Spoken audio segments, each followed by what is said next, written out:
broadcasting our pirate signal here at the end of the age, teaching you the truth to encourage you to resist the conspiracy to destroy America and to join the battle to overthrow tyranny in Washington, D.C.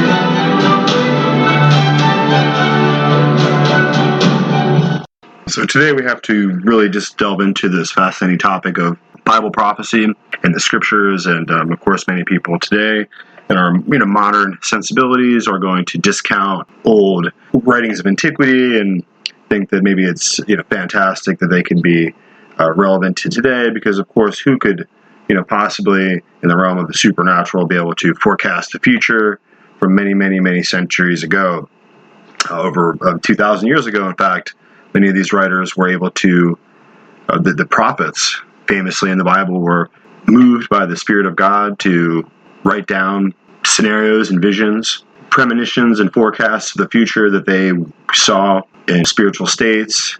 And in these particular, of course, these ideas of mysticism at the time in the Middle East, around Babylon and Egypt especially, the ideas of having mystical visions and dreams were something that was pretty typical for soothsayers and necromancers and seers and sorcerers of various stripe are famously operating in that age, trying to find a way to contact the spirit world, to try to forecast events. So it shouldn't surprise us that the children of Israel, the Israelites, and their God, their famous God Yahweh, have a whole wide catalog of prophecies that have endured through all these ages. And it's kind of an amazing factor to think that all these writings have been kept together and intact over all this time. And for many people, and including myself, these prophecies are very enlightening. And they're not kind of the mindless, meaningless sayings of Nostradamus, but these are in fact very highly detailed and very vivid descriptions, including where locations, colors of different armies. I mean, the highly specific details of biblical scriptural prophecy are different and distinct from every other kind of religious missive or ideology in the world, because the entire focus of the Bible and of the special spiritual relationship between the Israelites and their God is based in prophecy. So maybe you have some other religious traditions that have a couple of thin prophetic types that are built into their belief systems, but you have to understand that the thing about the Bible and the people of Israel and the Jews in this instance in the Old Testament is that the entire book is filled with highly specific promises of future events that are not even remotely unclear, so that their target forecasting is incredibly specific. So we would be remiss if we didn't try to do our best in these episodes to show you and the public and people who are listening the very specific forecasts of the prophecies that are about to occur. And one of them that's most interesting, that has been famous in the Bible for many centuries, as long as we've had the Bible and as long as it was brought back into popular history. Let's say we have to go back to 1517, really in the beginning of the Protestant Reformation, when Martin Luther, who was a scholar who could actually read the Bible. Most people at the time could not read at all, but he could read many languages, and he was able to read the New Testament and the Old Testament very, very closely, and he began to shine a light on the importance of those scriptures and how powerful and spiritually edifying and illuminating they are for our souls and for our lives. So that he was saved, he was transformed, he went through the process of becoming born again. That's what happened to Martin Luther. He read the scriptures and he saw the hope that the salvation brought forward by the work at Calvary by Jesus Christ and the fulfillment of prophecy. And that's one of the most important things to understand about the life of Jesus Christ that makes him different from everyone else who's ever lived, is that his life specifically and exactly, precisely fit and fulfilled dozens and dozens of prophecies that were in the Bible, that were written, 1,000 years before his time even. So we're talking about prophecies that go back over 3,000 years and who predict the specific events that are about to occur in our lives today. And it even goes as far as to predict that there would be an age of highly scientific and a highly advanced age of scientific technological development. It goes into great detail to describe in the Bible the circumstances of the world in the future. There would be a global civilization, a worldwide civilization that would have chariots that moved without horses. So you can imagine automated cars and vehicles are predicted in the Bible. That we'd have a world where events that are occurring in one part of the world could be seen and observed through technological means by everyone else in the entire world.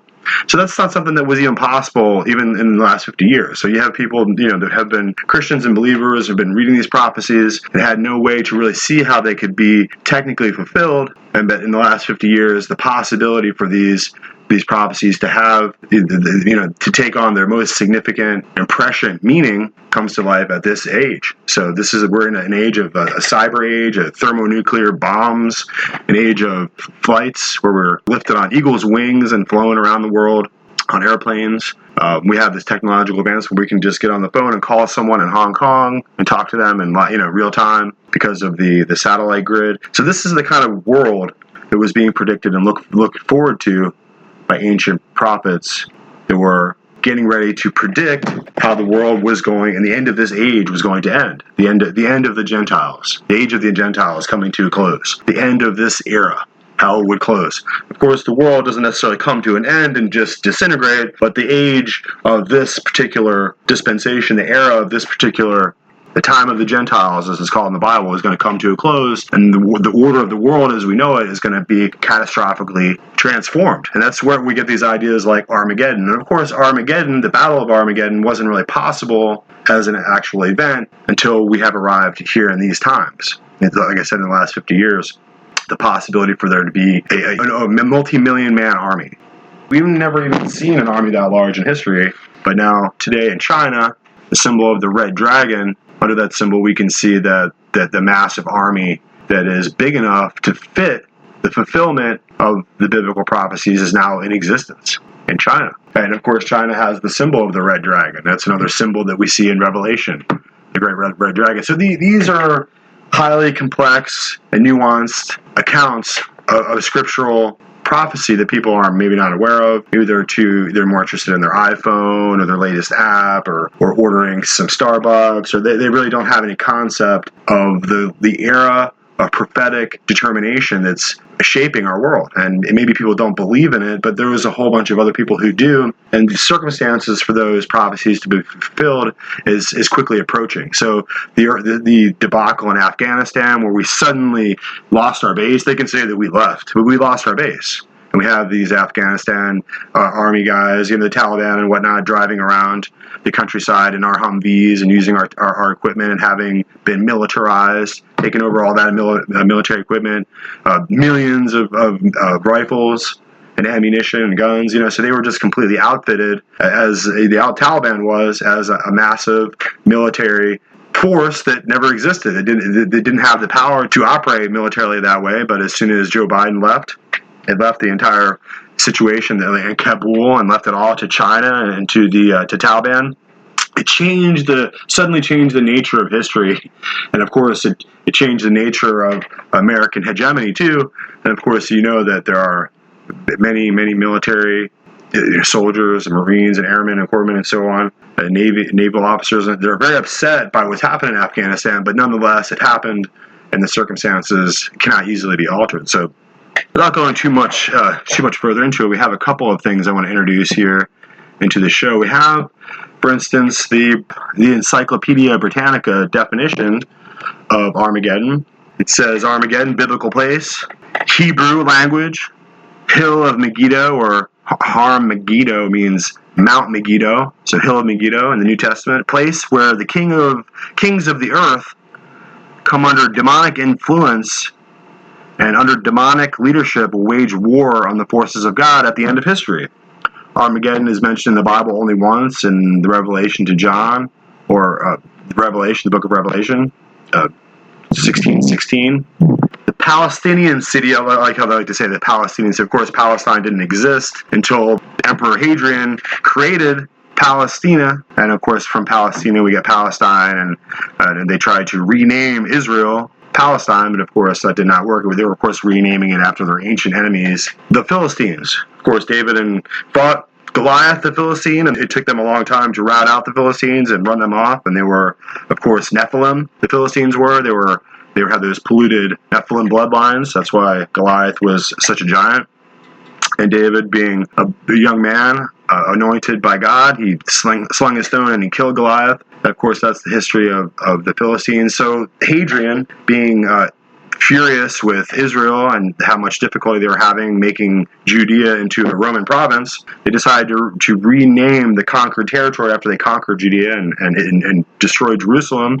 They decided to rename Jerusalem Palestine. And of course, they nowadays the United Nations and all these newfangled elitists and globalists, they try to push this idea of Palestine on us. But of course, we know that that is a fictitious name. So this city of Megiddo, located, we're back to the definition now. Just get back to that. The city of Megiddo, located on a pass commanding a road connecting Egypt and Syria, was probably chosen as a symbol for such a battle because it had been the scene of many military encounters owing to its strategic location. Megiddo was also the site of a crucial battle in 1918 during the First World War and lent its name to the victor Lord Allenby of Megiddo. The term Armageddon has been used by Protestant fundamentalists to refer to an impending cataclysmic struggle between the forces of good and evil. It has also been used figuratively, often by peace activists, to describe a possible nuclear world war. So I think that's a pretty good place to start for our discussion here about the central nature of biblical prophecy and the coming battle of Armageddon.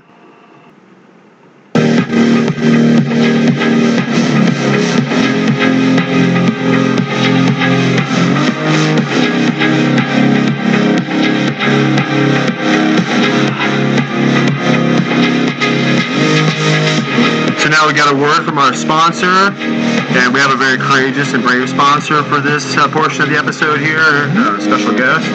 And the sponsor for this episode is, of course, as you all know, Wendy's Boutique Limited, wendyslimited.com. And wendyslimited.com is your ultimate resource for online boutique items and gifts, women's apparel and fashion items and accessories, fine gold jewelry, and lots of beautiful items and shoes, a whole collection, a massive catalog. wendyslimited.com. So you got to join, you got to sign up, and you got to support us over at wendyslimited.com. And it's a wonderful boutique that's starting to grow, and it's going to open up some new locations, I heard. So it's because of your support out there. We hope you guys will kind of pile in and just help build up Wendy's Boutique. So go ahead and sign up at wendyslimited.com, wendyslimited.com. And that's where you'll find all the hottest new styles, everything that's just the brand designer labels and brand name designer wear. They got awesome sunglasses. We tried out Tom Ford sunglasses from wendyslimited.com.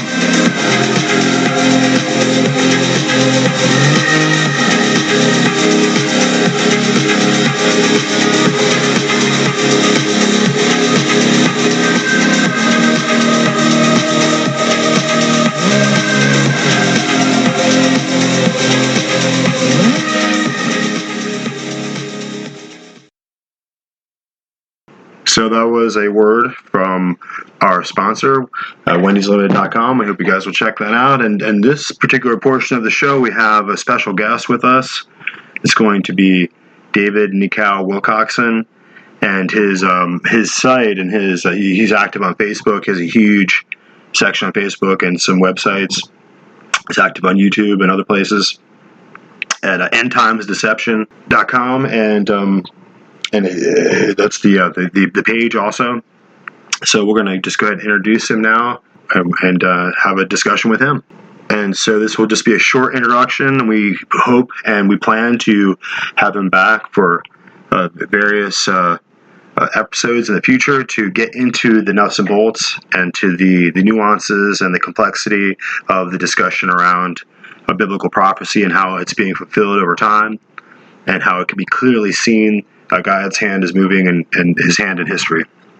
So without further ado, we have our special guest, David Nikao Wilcoxson. What are you going to ask them? Well, I mean, my kind of interest right now was kind of like with Armageddon and just the this kind of alliance you're seeing with all of a sudden with Turkey and Russia. I mean, it's been predicted ever since I can remember Bible prophecy. It was kind of like some kind of background noise, but now it's really coming clear that there's going to be this confederation of nations that is going to be this axis of doom that's coming on the world.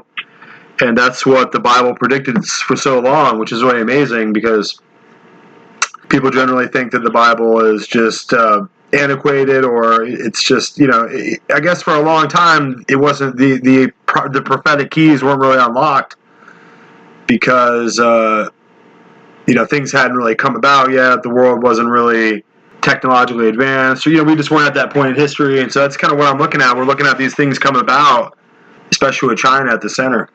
Anyone should be surprised or shocked about Israel becoming a nation. It was predicted so long ago, and that it would be dispersed, and then suddenly it would come back to a nation, and it fits right in with the time frame, Bible prophecy. No, I think you're right. I mean, I think it's astonishing. That's to me, that's the biggest elephant in the room right there. That's Israel becoming a back together after so many thousand years. It's amazing. David Wilcoxson. Okay. Hey, Sean. Hey, David, how you doing today? I'm good. How are you? We're doing all right. I got me and my co-host on the line here, and we're just want to take some time out of your day today to ask some questions and just kind of touch base. All right. And, who's your co-horse? Whatever. Edward, I spoke with you briefly on your group page, which I found your ideas about the legs and feet of iron, and clay. I found that to be pretty interesting. What you thought of it? We have very similar ideas about that. And my other speaker setup just kind of broke down, so I'm having a hard time getting my co-host to come through here. But no, he was asking about the as far as the prophecy in Daniel. When you get down to the very bottom, to the feet of miry, the toes and the feet are clay and mud, miry mud mixed together. Right. Which I think is an interesting thing because in construction they do that a lot with rebar and concrete mixed together too. But and another thing I'm interested in too is as far as Armageddon, the battle of Armageddon. It's kind of as far as the prophecy of that. Ever since I can remember, and I was a young man, they talked about the complexity there with Tubal and Meshach, and the idea that this confederacy between Russia and Turkey and China in the Middle East really would come together. And I guess we're seeing that presently, and I think it's fascinating. Yeah. So, do you want me to talk about Daniel 2 first, and then the Armageddon? Well, sure. I mean, it's really a huge subject matter to get into and to present it to people. I mean, just the entire idea. We're really coming across with thousands of years of prophetic history that some people maybe are not interested in or don't see it as something that's valid. But as we move through the course of time, it becomes more apparent that ultimately the facts of the prophecies are becoming, for whatever reason you want to take that to be, they're coming to life, and we're moving as a globe, as a planet, towards this direction, towards this kind of catastrophe. So yeah, I mean, however you want to take your start at that. So let me ask you a question, just so I understand. I don't know what you all believe, so I don't know how to kind of position, my answers. It's one thing if you're a historicist and you believe in the historical fulfillment. If you believe in the future fulfillment of a lot of prophecy, then that's like a different perspective. So, I mean, are you both historicists? Do you see that most prophecy has been fulfilled, or do you think that there's a lot of prophecies to be fulfilled yet? Well, I think that I mean, I think that what is most interesting to me is the process of interference in the rewriting and the revision of prophecy over time, especially really in the translations of the Bible. So I think that you can see that over the course of time that there has been, evolving the Roman papacy, there has been this process of kind of bringing to light the true gospel as opposed to the contradictory gospel that you see. And it really goes back to, I guess, the translations. I mean, there's a lot of complexity there, but it goes back to whether it's the Latin Vulgate or the Textus Receptus, and then so you get in, and then later you get into the Hort's Apostles, and Hort's Apostles are going to really bring out the NIV translation and the New World Translation and kind of water down the King James in the English so that it kind of takes on a whole new meaning. So there's been a lot of attention paid to the Bible and also to prophecy and trying to direct what it means, to try to place the figure of the Antichrist at the end of history, like some kind of Nicolaus Carpathian individual who's going to appear, and so everyone's looking forward to this Antichrist. But in my view, the Antichrist has existed since early on, when even Jesus Christ himself confronted the figure of the Antichrist who is coming out of the Roman Imperium. So I think we're going to face a final Antichrist figure that's going to totally fulfill becoming the king of Babylon in Revelation, become this specter in future history. I don't know if it's going to be this pope or not, but it seems to me that we're going to face that kind of crucible that the Revelation talks about in the other prophecies as well. Okay. Kind of gives me a picture. I mean, so you don't think that the office of the papacy of the popes of Rome fulfill prophecy as the little horn of Daniel, the son of perdition of 2 Thessalonians 2, the Antichrist beast of Revelation? No, I think that the papacy fits that role. You can see that the papacy becomes the figure of the Antichrist gradually through the centuries, and it doesn't happen all at once. The kind of the zenith of the power of the papacy is built up into this occult throne, if you want. It's from my point of view, it really became, Julius Caesar took on the vestments and the title of Pontifex Maximus. And so you can see the working of the devil behind the building of this imperial seat of power, but that has continued to stay alive all the way up until now. And so now we're dealing with modern politics, and we have these figures of antiquity in the scene. Right. So I think it does both. I think it fulfills prophecy over a long period of time, but also I think it does it symbolically at the very end also. So there's a manifold interpretation I think we're seeing there. Okay.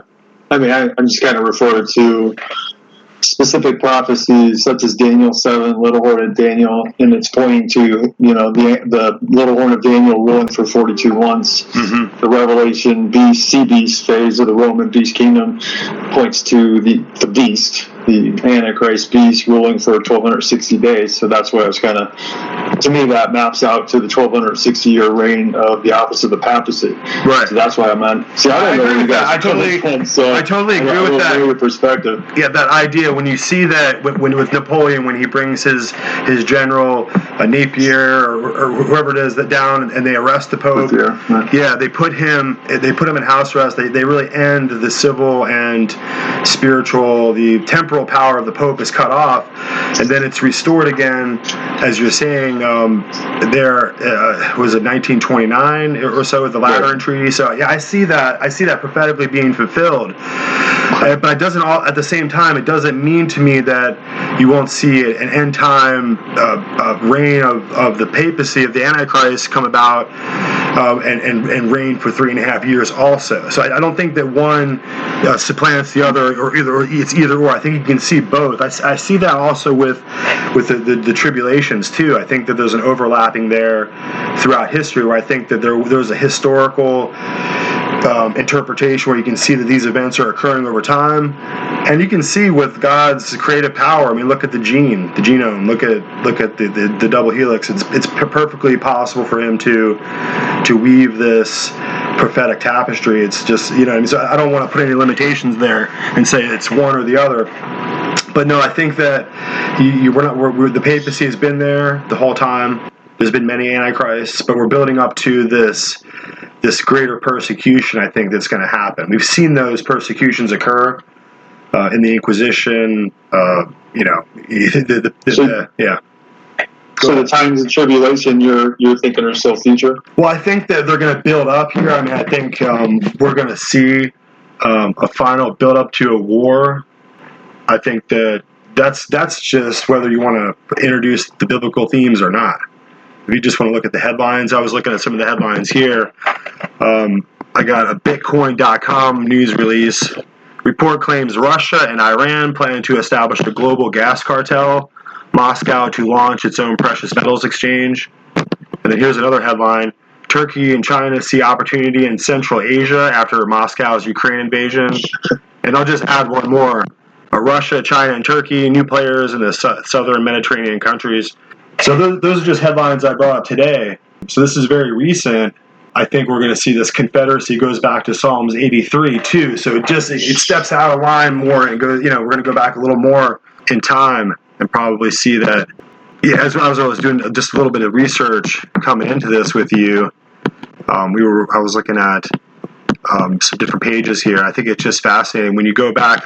All the biblical themes are there. If you look at the Hagarites, Moab, the Amalekites, and Edom, there's this Assyrian confederacy that's really stepping in, and they're the descendants of Esau. So that's kind of what I'm interested in seeing, is that there's going to be some more prophetic fulfillment here, and I think that we're in for it as far as a nation. I wonder where we're going to stand.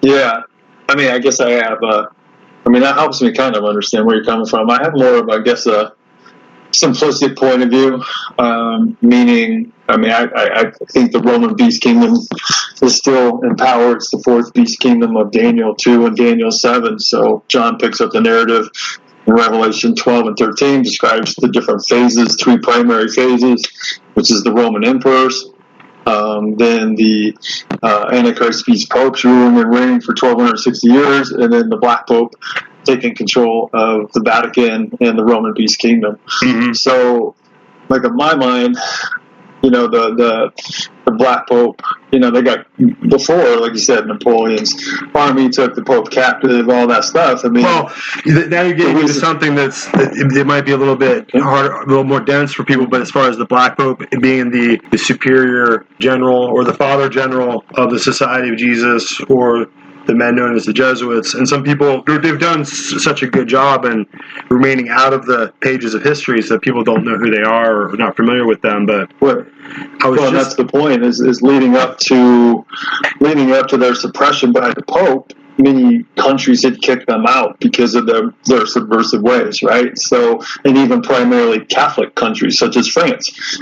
And so you have France, Spain, all these different countries kicking them out because they're so evil, even though those are primarily Catholic countries, which seems odd to kick out Catholic priests, right? But and that led to the suppression. And then and you're exactly right. So then, when the Pope, Antichrist beast Pope, is removed from power, it's not like the Black Pope can just step in and say, okay, I'm in control now. Because everybody at that point knew the evil nature of a Jesuit.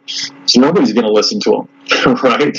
So that's why the Bavarian Illuminati was created. That's why they infiltrated Freemasonry. That's why they created fun organizations, right? Many fun organizations. That's why they have 3 city-state corporations. Right, the Vatican City and the City of London and the District of Columbia. So through all those front organizations, through the 3 city-state corporations, they rule the world.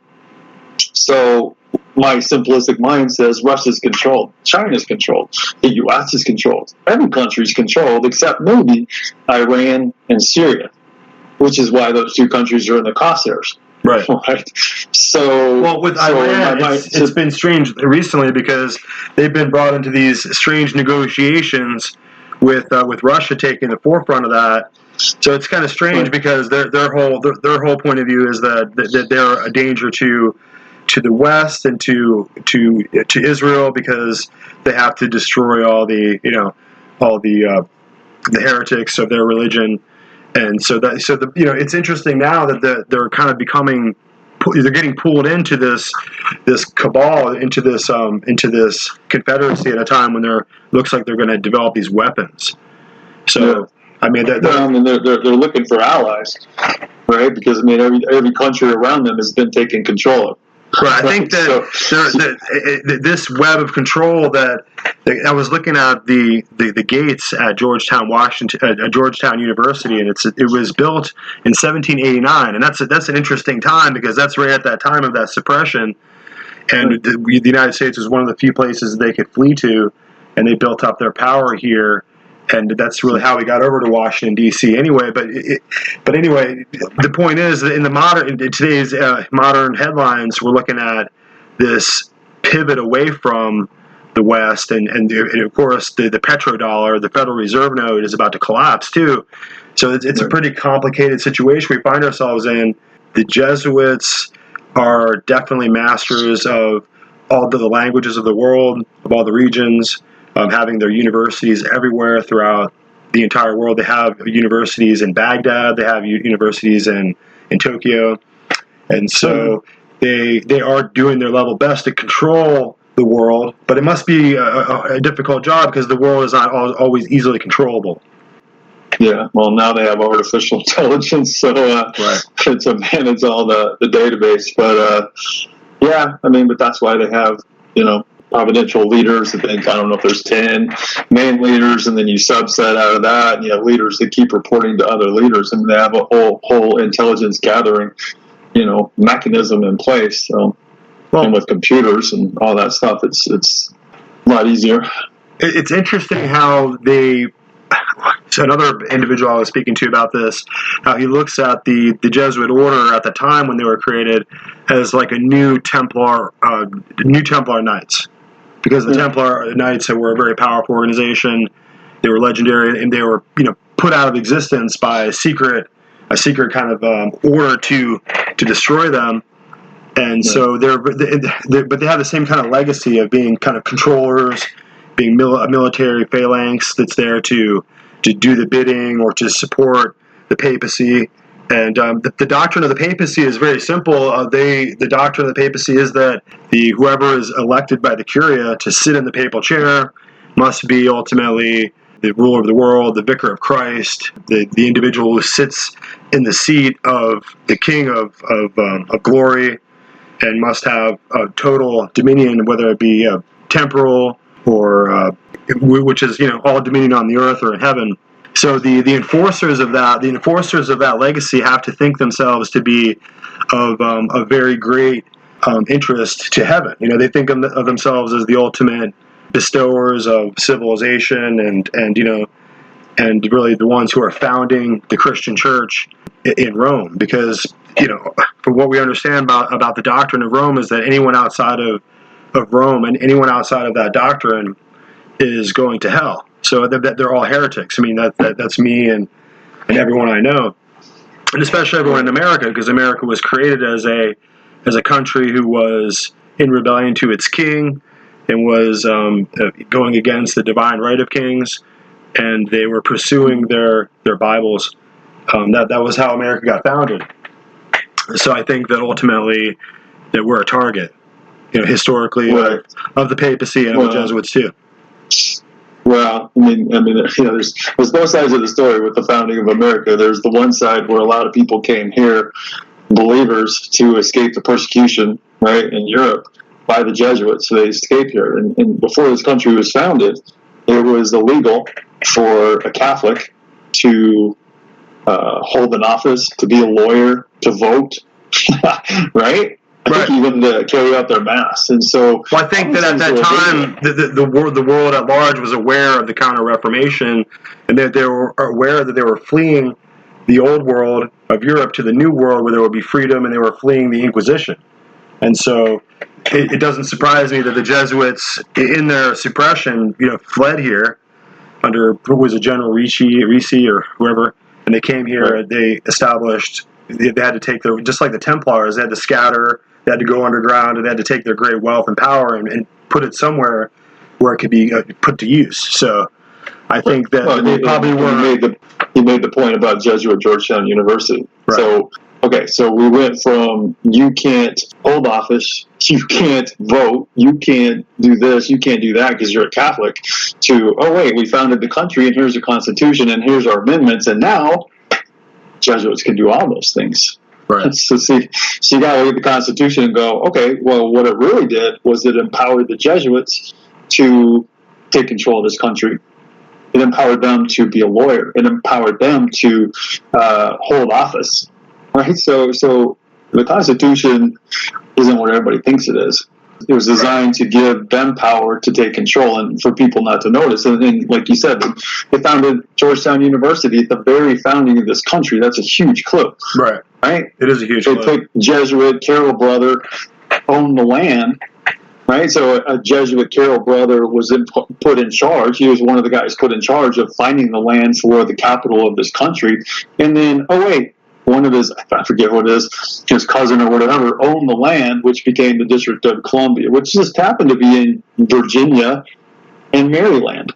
Right. So, oh wait, Virgin Maryland, right? So the whole narrative is contrived, right? It's all. Well, I think that the founders of the Republic had in mind one thing, but they were people who were dispersed, common folks who were farmers and who were just looking for a place to have freedom, and they established a country in Philadelphia, but ultimately it became something that was really ultimately, when you look at just the documentation itself, there was a time when even the wording in the Constitution was different. It wasn't in all caps at the top. There was a corporate kind of takeover. And the Jesuits are very organized in how these things work, being in a very ancient order, having a lot of power. And so I think that they did establish, if you go into the Capitol now and you look and you see the apotheosis of George Washington, like he's some kind of demigod, I don't think that's what the founders intended, but we ultimately got empire. The individual nations who became states became subjected to Washington, D.C., but originally they had their own sovereignty. We were talking also about the executive orders, the process of the president becoming this kind of mini dictator where he can issue these proclamations and they're like law. And that started under Abraham Lincoln, and it's kind of becoming more and more severe. And people love Trump, and they wear the Trump hat on the. I don't want to wear anyone's name on my forehead, in a hat or it's just not a place for. I just don't accept that. But ultimately, I think that he didn't stop the process either. He issued executive orders. He raised the Federal Reserve debt. He could have, ended the process of this becoming an empire. I mean, it's not a republic anymore in my mind. So, well, like you pointed to, the original Constitution was not in all caps, and then here comes the Civil War. And if you read the testimony of Lincoln and Chinnicky, who was a former Roman priest, who was Lincoln's friend, you read their testimony and you know that they believe that it was the Jesuits who positioned this country to have a civil war. Right? So they did that for many reasons, to create division, all that stuff, for many believers, Protestants, to die right here. But not only that, but to bankrupt the country. And then you go forward and we end up a bankrupt country from all this stuff. And then they introduced, the act of 1871, and got a treasonous Congress to pass that act, and that created a new constitution in the city-state corporation of the District of Columbia, which the Constitution is written in.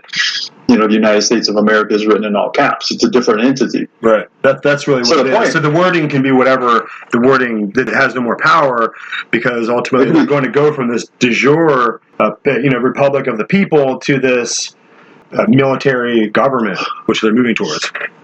Right, which is backed up by Lord Rothschild and all that stuff as far as funding and stuff. So like with Trump, with anybody, with any president, they're all subservient to their boss, right? Who controls their boss? Who controls the city-state corporation of the District of Columbia? So they all fly in. They all fly in Rome and sit at that funny little desk, like they're like at detention with the principal or something, and with the Pope there. It's funny. They all They all have to, I guess, or they. Look at the U.S. House of Representatives, right? Remember when the biggest image in my head is when Pope Francis was here. Right. He's sitting there talking right there at the podium of the House of Representatives, and right behind him is a Roman mace, and then right behind him on the walls are two Nazi symbols. Right. It occurs to you that this whole thing was arranged for this moment to occur when this Jesuit Pope would show up and stand at that point, you know.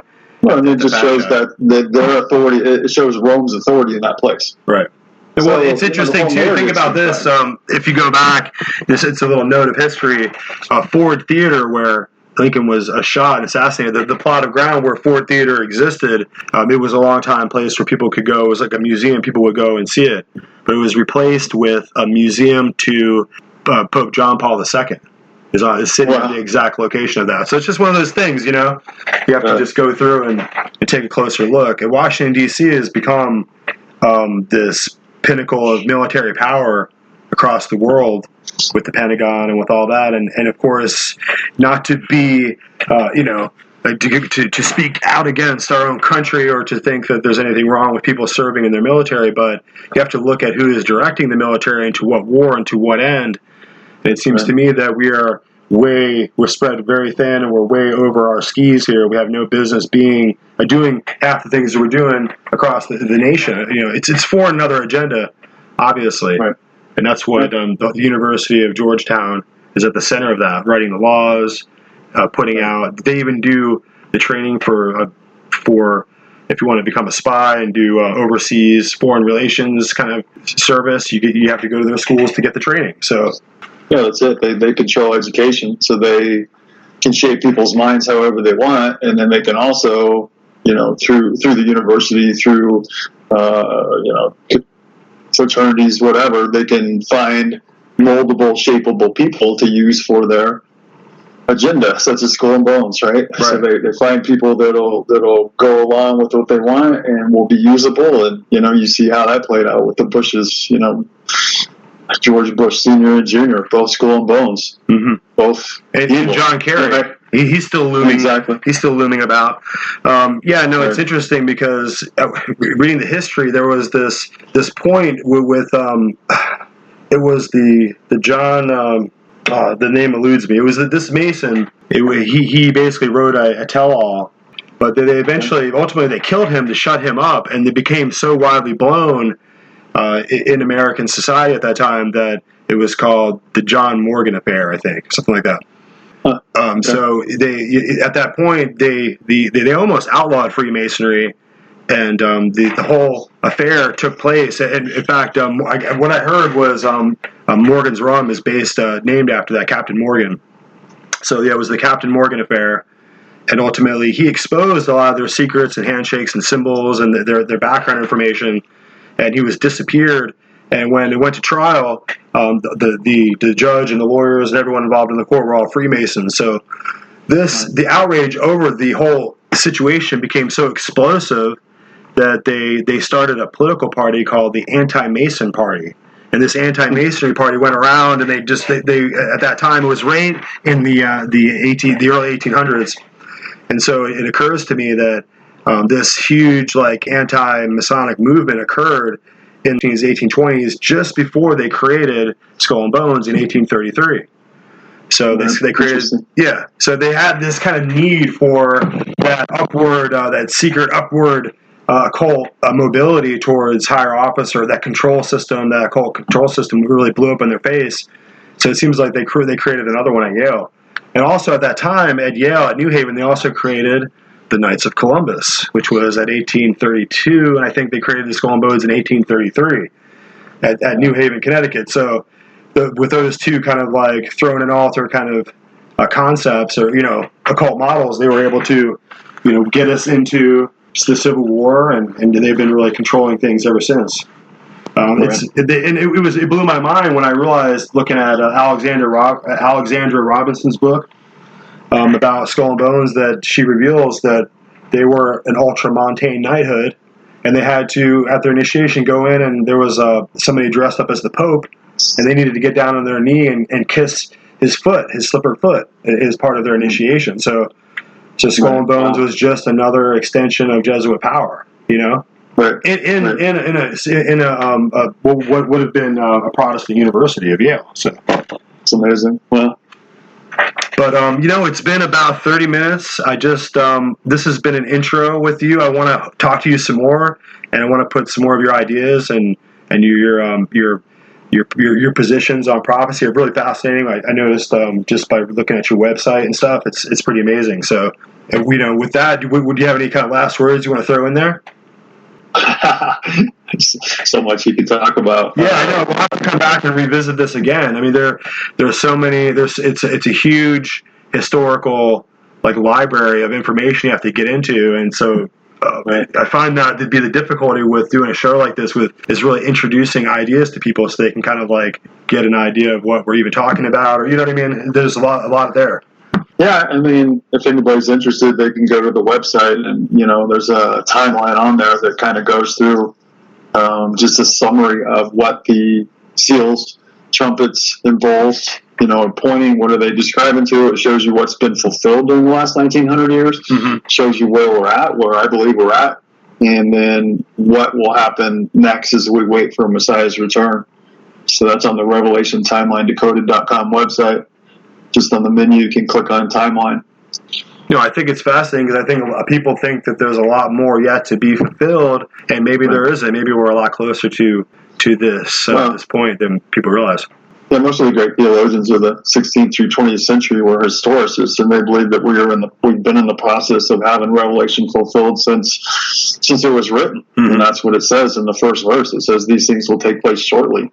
Verse 3 says the time is at hand. So it was saying that these prophecies are going to start to be fulfilled after it was written, and we can see that starting with the first seal. We can see what that represents, and that it started right after it was written. So there's a lot. We're going to get into. I hope that we can get together again very soon, maybe in the following week, and do another portion of this, and just go further with it.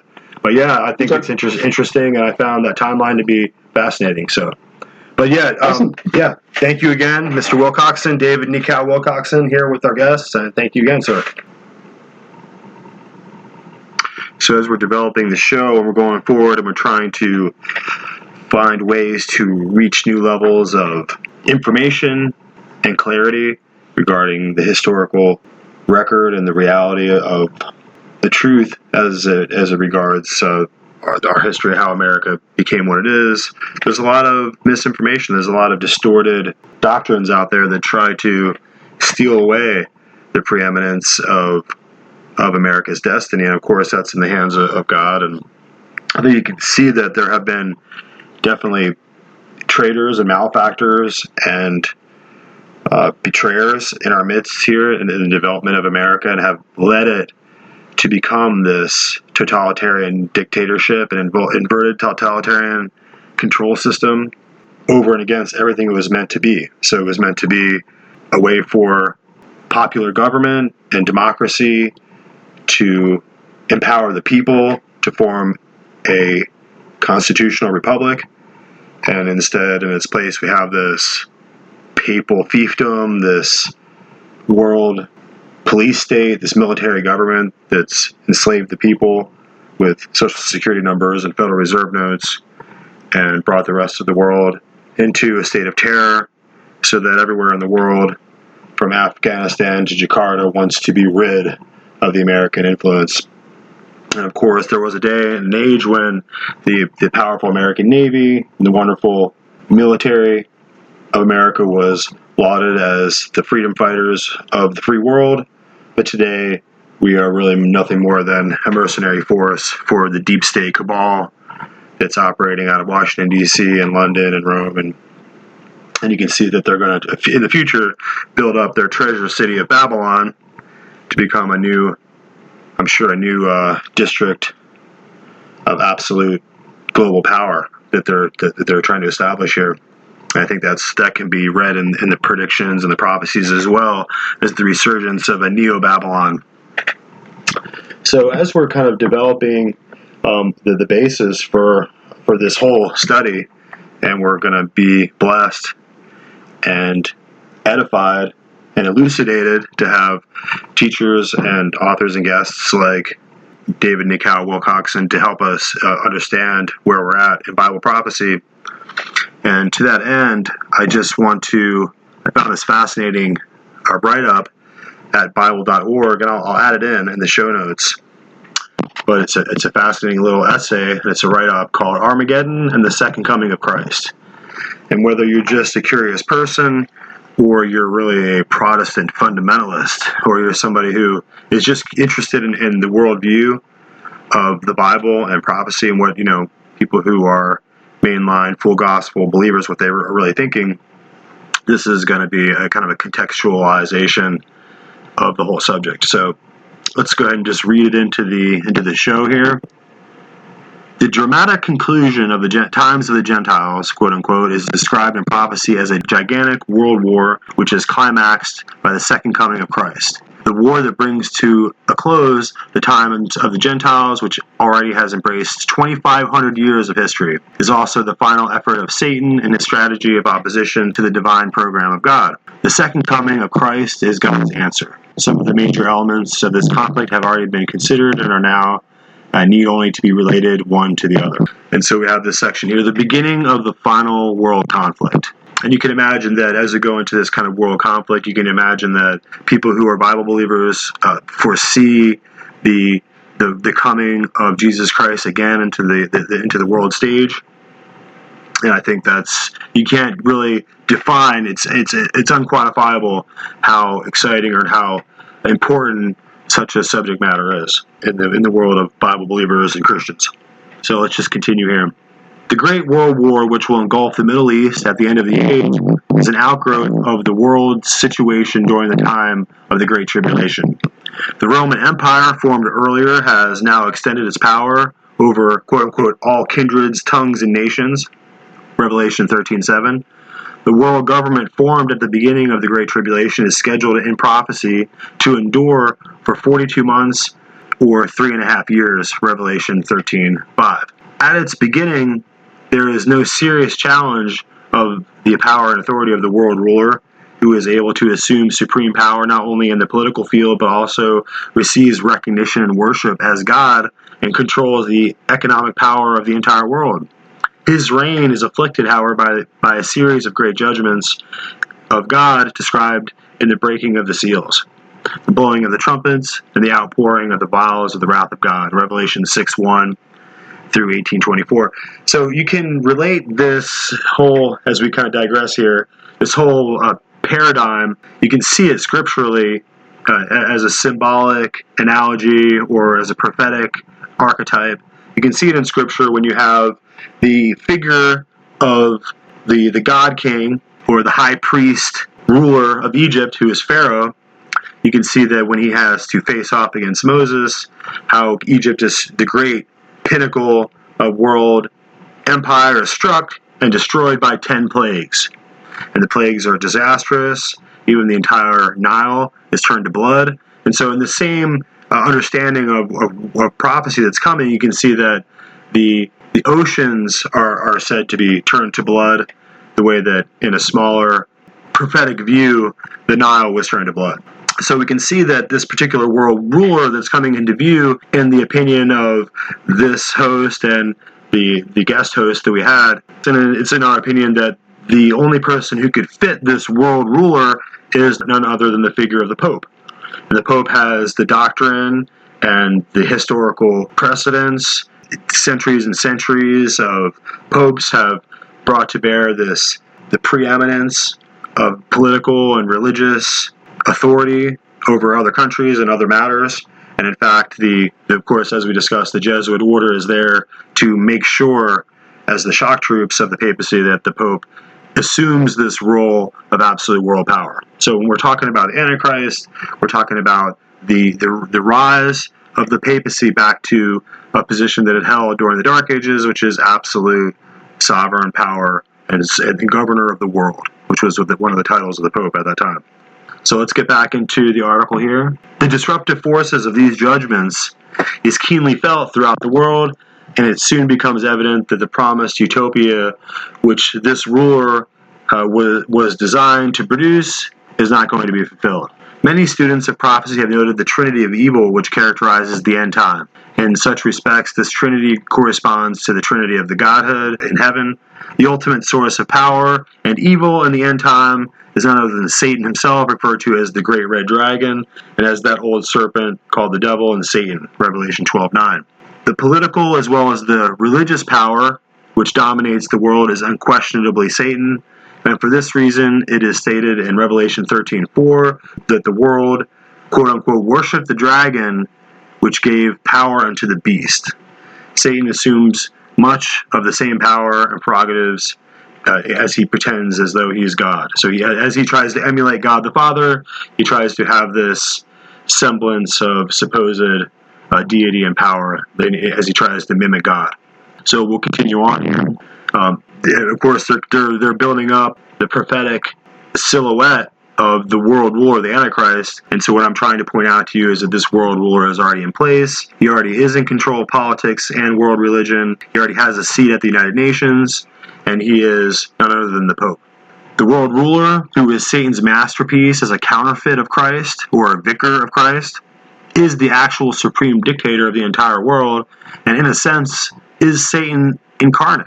He is undoubtedly a brilliant man, intellectually and dynamic personality, and he is completely dominated by Satan. In keeping with the satanic approach of this imitation and counterfeit of God's program, the world ruler is Satan's King of Kings and Lord of Lords on earth. Many students of Scripture assign the term Antichrist to this person. The third member of the unholy trinity is the beast coming out of the earth, who assists the world ruler, performing satanic miracles and causing all men to worship the image of the beast.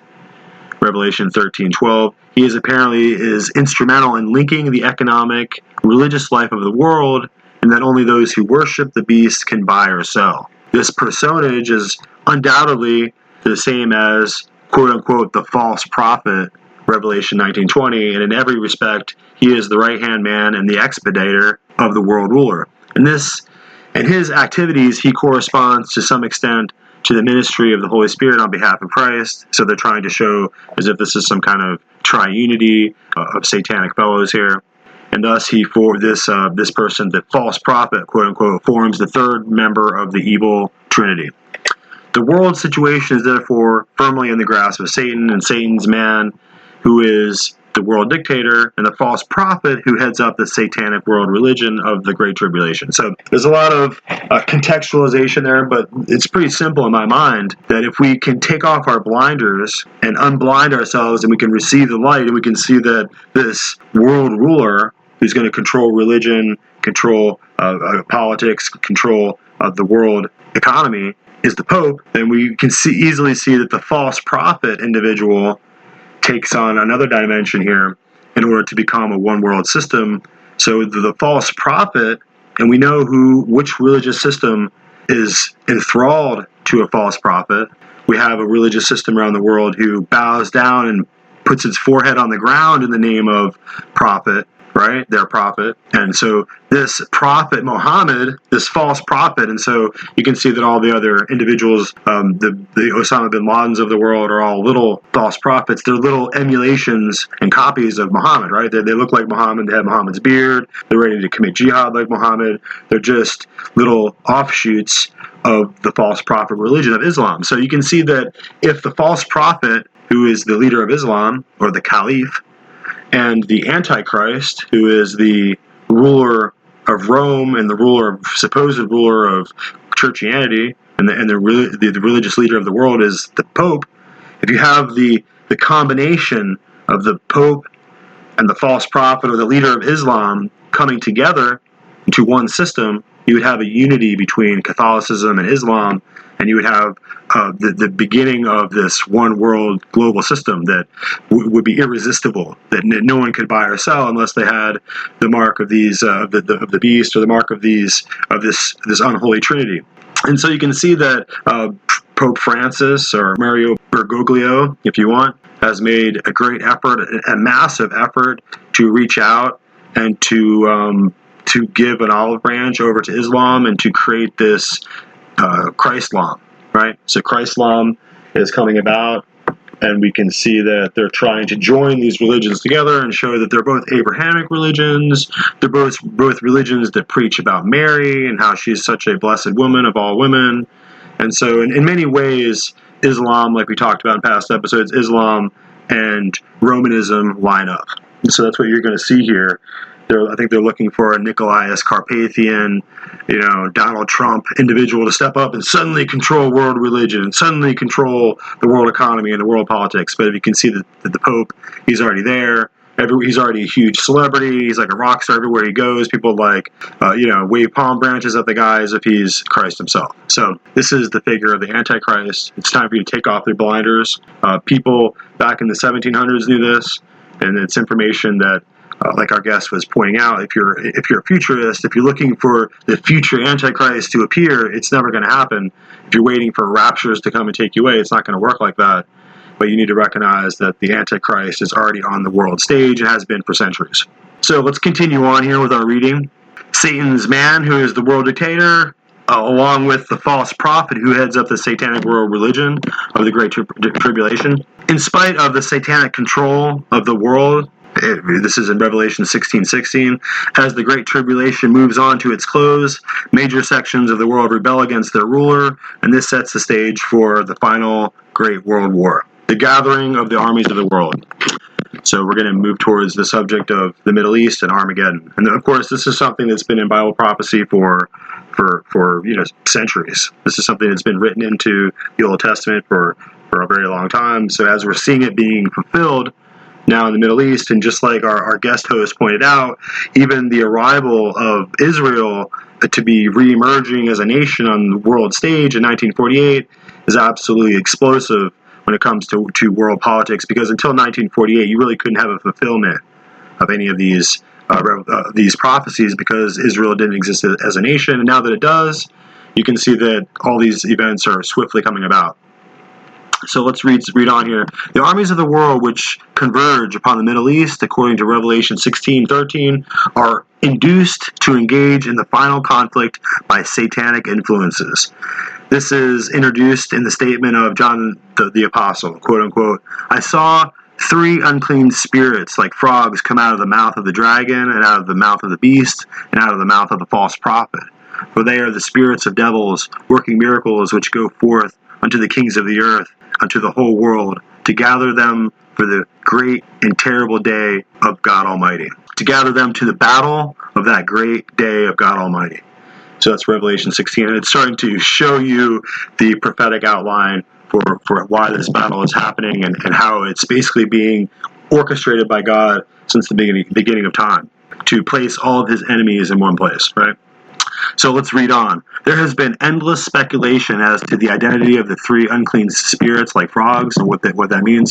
The passage itself indicates plainly that there are spirits of devils or demons, and unquestionably they are fallen angels under the command of Satan, who are sent forth to draw the kings of the world into this final conflict. Humanly speaking, they are gathering to wrest the world rulership from the Roman ruler. So I guess that's an interesting reference there, that it recognizes that this world ruler has to be a Roman. So there again, we have to link it back prophetically to the Pope again. In the satanic purpose, however, the armies of the world are gathered to fight the armies of heaven, which will accompany Christ at his second coming. As in so many undertakings of Satan, such as is supremely illustrated in the crucifixion of Christ, the very program of Satan is its own destruction. And although Satan is inevitably impelled to gigantic opposition to Christ, he only sets the stage for the triumph of God.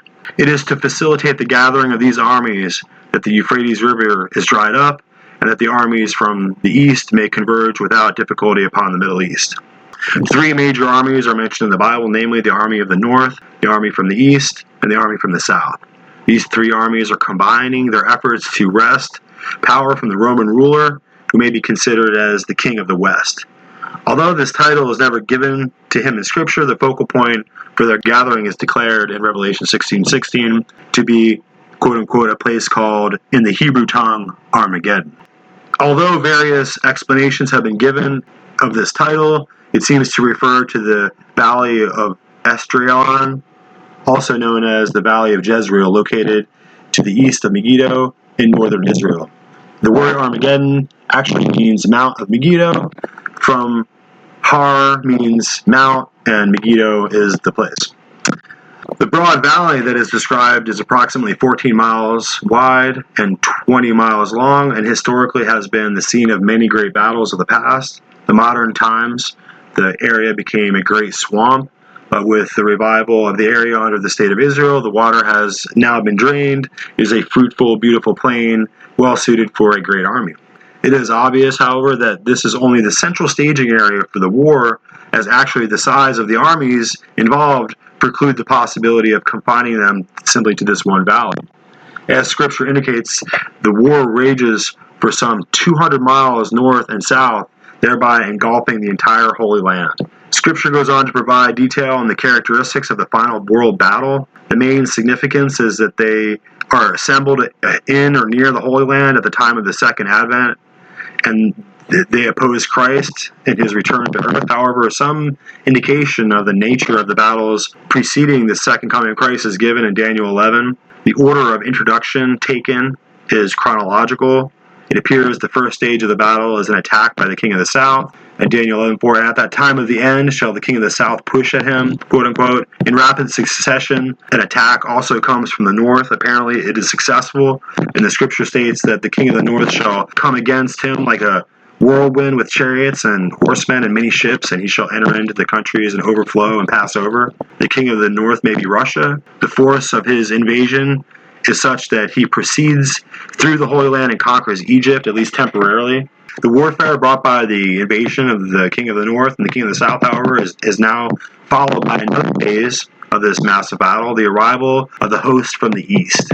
According to Daniel 11, tidings out of the east and out of the north shall trouble him. Therefore, he shall go forth with great fury to destroy and utterly take away many. Quote unquote, the arrival of the forces from the Orient, described as an army of 200 million in Revelation 9:16, brings on the last phase of this world struggle. And at the time, the second coming of Christ, the war is raging in a number of areas. At least 4 geographical locations are mentioned in the Bible as figuring into the final struggle. Center, of course, is Mount Megiddo or Armageddon, where the main forces are located. Another focal point for the battle is the city of Jerusalem itself, according to Zechariah 12:2. A siege will be declared against the city of Jerusalem. Jerusalem will be defended to some extent by the power of God, by miraculous intervention. The armies of the world have great difficulty in subduing the city. It is stated in Zechariah 12:3, quote unquote, in that day will I make Jerusalem a burdensome stone for all people. All that burden themselves with it shall be cut to pieces, although all the people of the earth be gathered against it. So another reference of the drawing of the battle, the drawing of the armies of the world against Jerusalem. The passage goes on to say how the horsemen are smitten and the riders are struck with madness in the battle. At the time of the second coming of Christ, however, Jerusalem has finally been taken and is entered by the army and is in the process of being subdued at the very moment that the glory of Christ in the heavens and his second advent appears. This is stated unequivocally in Zechariah 14:2-3, for I will gather all nations against Jerusalem to battle. The city shall be taken, and the houses rifled, and the women ravaged, and half the city shall go forth into captivity, and the residue of the people shall be cut off from the whole city. Then shall the Lord go forth and fight against those nations, as when he fought in the day of battle. Quote unquote. So you can see that it's at this very moment, and the very day, and the very hour, when they actually begin to break through the lines and begin to enter into Jerusalem, the city itself, that Jesus Christ is going to appear. So this is very specific. And then there's a whole network of scriptures that lay this out, and going from one prophecy to the next. And if you look at the prophets, the heart of the prophets is relating to this very subject. So we carry on. Another geographic location is that of the Valley of Jehoshaphat, mentioned in Joel 3:2-12. Although there is some dispute as to its location, it appears to be a valley immediately east of Jerusalem. Here, according to Joel, God declares, quote unquote, I will gather all nations together, and I will bring them down to the Valley of Jehoshaphat, and will plead with them there for my people and for my heritage Israel, whom they have scattered among the nations, and they have parted my land. quote unquote. This valley is the scene of the divine judgment mentioned in Joel 3:12. Whether this gathering has to do with the battle for Jerusalem or is a subsequent event to the second, it is not entirely clear. Still, another geographical location mentioned is that of Edom, Isaiah 34, 1-6, and Isaiah 63, 1-6.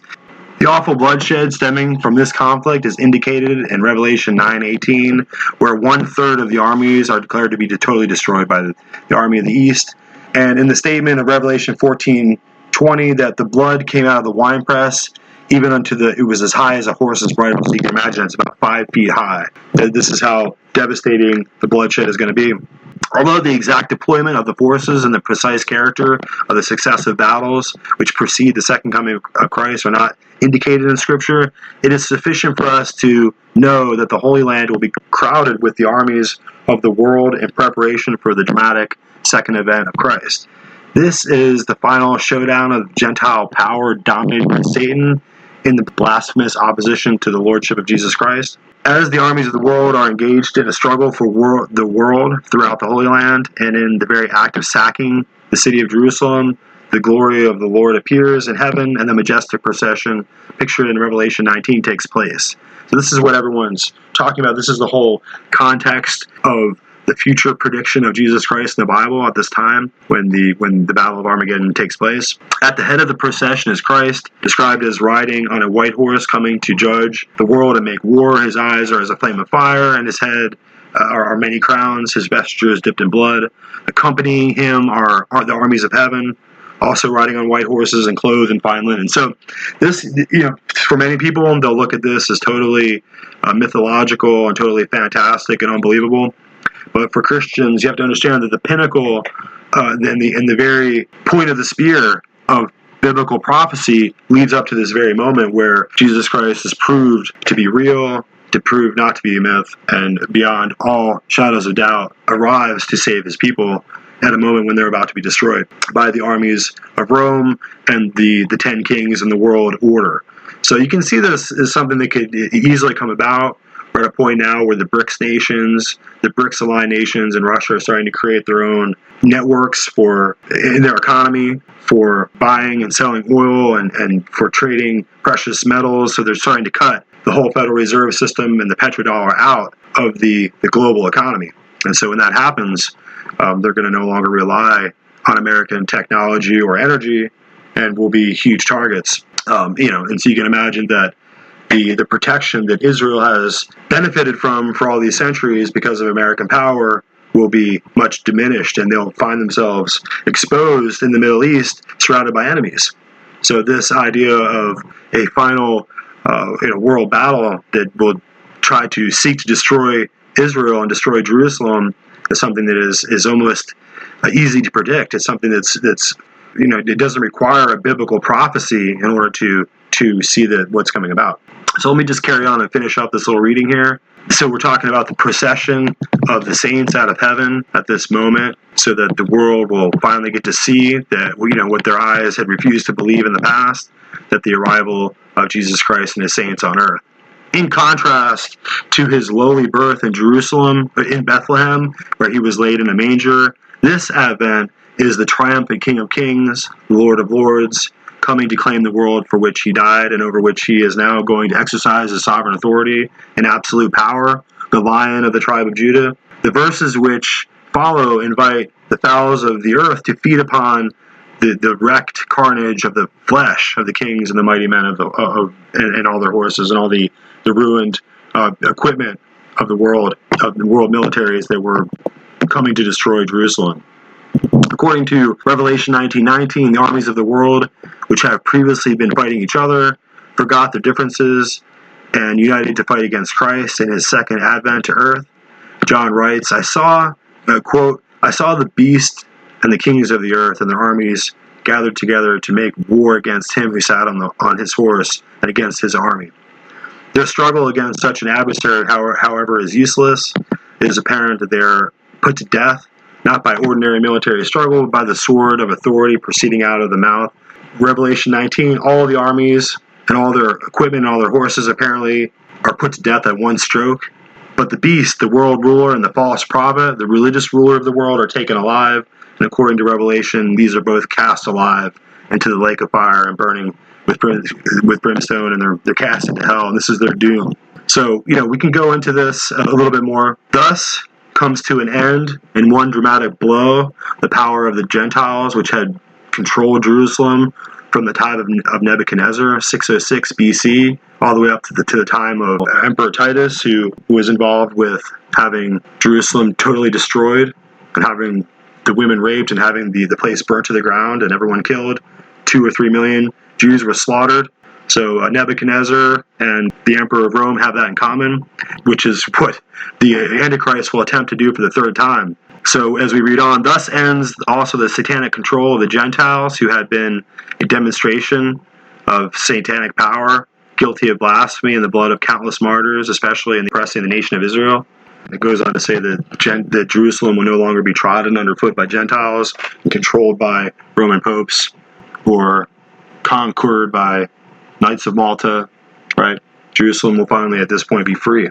So you can see that this point in history is quickly approaching, and this battle, our guest, David Nikao Wilcoxson, was pointing out that the river Euphrates is almost entirely dried up. If you look at the photographed imagery over the last 50 years, you can see that in many different ways, whether you believe it or not, the actual facts and the details of the prophecy relating Armageddon are quickly approaching, and I think that you could see these events practically occurring in the next 25 years or less. So when we say we're at the end of the age, I think it's important to put that information in the front burner and to put it in the forefront of our view and focus like a laser on what's most important in life.